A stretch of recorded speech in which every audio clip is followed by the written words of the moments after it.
আসসালামু আলাইকুম। আশা করি সবাই ভালো আছেন। আমার চ্যানেলে সবাইকে স্বাগতম।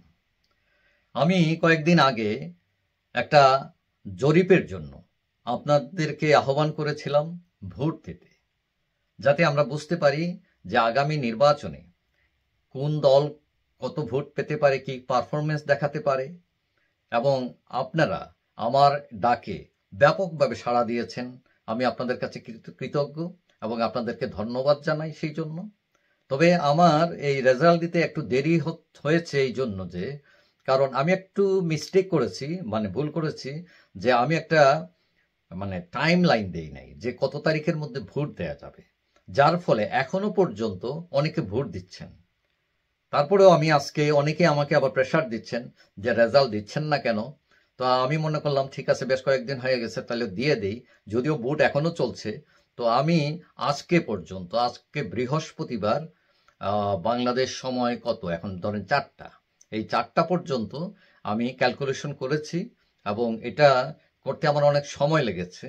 তো এখন রেজাল্টটা কি আমি আপনাদের দিব। এখন এখন কথা হচ্ছে, আমি বলছিলাম যে এখানে 6টা পার্ট করছিলাম, মানে 6টা দল হিসাবে, যেমন আওয়ামী লীগ, বিএনপি এবং জামাতে ইসলামের সাথে আমি ইসলামী অন্যান্য দলগুলো এক করে দিয়েছিলাম, মানে তাদের মধ্যে ঐক্য হইতে পারে সেই জন্য।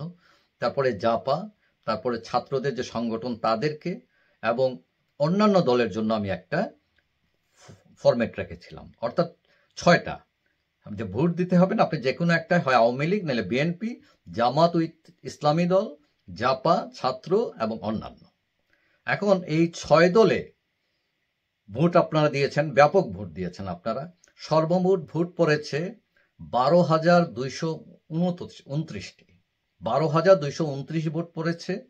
এখন এইখানে আবার কিছু ভোট নষ্ট হয়েছে। নষ্ট মানে কি, 111টা ভোট, মানে কেউ কেউ বেশি চালাক মানুষ, তারা আবার ডাবল ভোট দিয়ে দিচ্ছেন। হয়তো তার দলকে তিনি বেশি ভালোবাসেন, ধরেন বিএনপি করেন, তো উনি একটার জায়গায় 3বার দিয়ে দিচ্ছেন ভোট, মানে অর্থাৎ, কিন্তু এটা আমি বুঝে ফেলছি, যার ফলে আমি কেটে ফেলছি।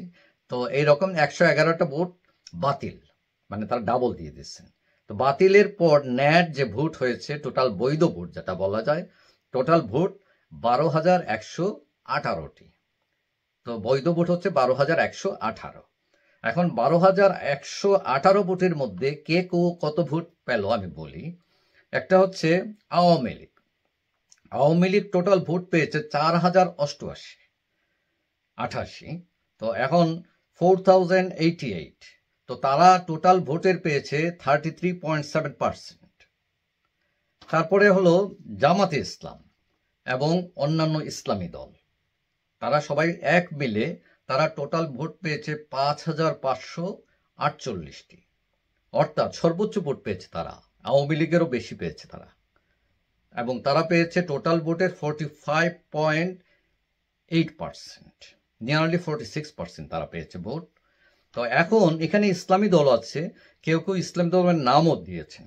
তো আমি যেটা অনুমান করে বের করলাম যে ওই যে আদার ইসলামী দলগুলো আছে, তার যে টোটাল ভোট পেয়েছে জামাত এবং ইসলামী, ম্যাক্সিমাম 20% হবে সেটা। আসলে জামাতই বেশি ভোট এখানে তার। তো আমি যদি 20% বাদ দিই তার এই যে 5,548 ভোটের মধ্যে, তাহলে 1,109 ভোট চলে যায় অন্যান্য ইসলামী দলের। তাহলে জামাতের একক ভোট দাঁড়ায় 4,438টি, এবং সেটাও সর্বোচ্চ, আওয়ামী লীগের চেয়ে বেশি। আওয়ামী লীগ পেয়েছে 4,088, আর জামাত এককভাবে পেয়েছে 4,438টি, তাদের প্রায় 400-র মতো বেশি ভোট আওয়ামী লীগের চেয়েও। তারপরে আসে বিএনপি। বিএনপি পেয়েছে 2,017টি ভোট, এবং তারা গড়ে তারা ভোট পেয়েছে টোটাল ভোটের 17.4%, 17.4% পেয়েছে। তারপরে জাপা টোটাল ভোট পেয়েছে 255টি, এবং তারা টোটাল ভোটের পার্সেন্টেজ হচ্ছে 2.1%। তারপরে পেয়েছে ছাত্ররা পেয়েছে 73টা ভোট, 73, এবং তাদের পার্সেন্টেজ হচ্ছে 0.6%। আর অন্যান্য দল পেয়েছে 37টি, 37, তাদের শতকরা হার হচ্ছে ভোটের 0.3%। এখন কথা হচ্ছে, এই যে ভোটের যে হিসাবটা দিলাম, এই ভোটের হিসাব প্র্যাকটিক্যালি যখন ভোট হবে তখন হিসাবটা নাও মিলতে পারে। কেন মিলতে পারে না? বিভিন্ন কারণ থাকতে পারে। যেমন ধরেন এখানে অনলাইন সবাই ব্যবহার করে না। এই ভোটটা মূলত ধরে নিচ্ছি যারা শহরে থাকেন, যাদের অনলাইন আছে, ডিজিটাল বা সোশ্যাল মিডিয়া ইউজ করেন, তারা এটা দিয়েছেন। সো গ্রামের মানুষ একটা ফ্যাক্টর, গ্রামের মানুষ বেশি থাকেন এবং গ্রামের মানুষ তুলনামূলক এই যে সোশ্যাল মিডিয়া এগুলো কম ব্যবহার করেন। সো এখানে যে ভোট হয়েছে এখানে কিন্তু সোশ্যাল মিডিয়ার মানুষরা ভোট দিয়েছেন। সো প্র্যাকটিক্যালি এটা অনেক ডিফারেন্ট হতে পারে। তারপর এটাও হইতে পারে, আরেকটা ডিফারেন্ট হতে পারে যে আমার চ্যানেলে যারা ব্যবহার করেন বা দেখেন আমার চ্যানেল, সেখানে কোনো একটি দলের আধিক্য থাকতে পারে, যে কোনো কারণেই থাকতে পারে, সেটা আমি জানি না, এবং সেটা থাকতে পারে এবং সেই কারণেও প্র্যাকটিক্যালি ভোটের মাঠে সেটার পার্থক্য হতে পারে।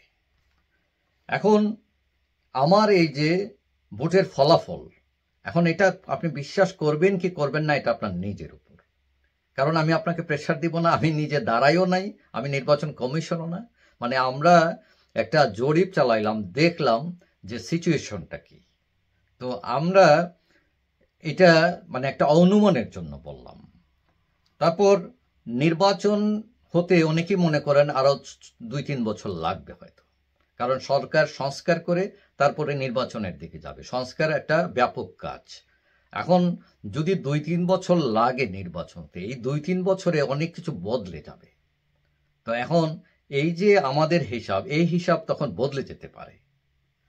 এখন কথা হচ্ছে যে যেটাই করুক না কেন, যে যেটাই ভাবুক না কেন, যে দলই যে প্রশ্ন করুক না কেন, মূল প্রশ্ন হচ্ছে যারাই ক্ষমতায় আসবেন তারা যাতে জনগণের জন্য কাজ করেন, সৎভাবে কাজ করেন, মানুষের কল্যাণে কাজ করেন।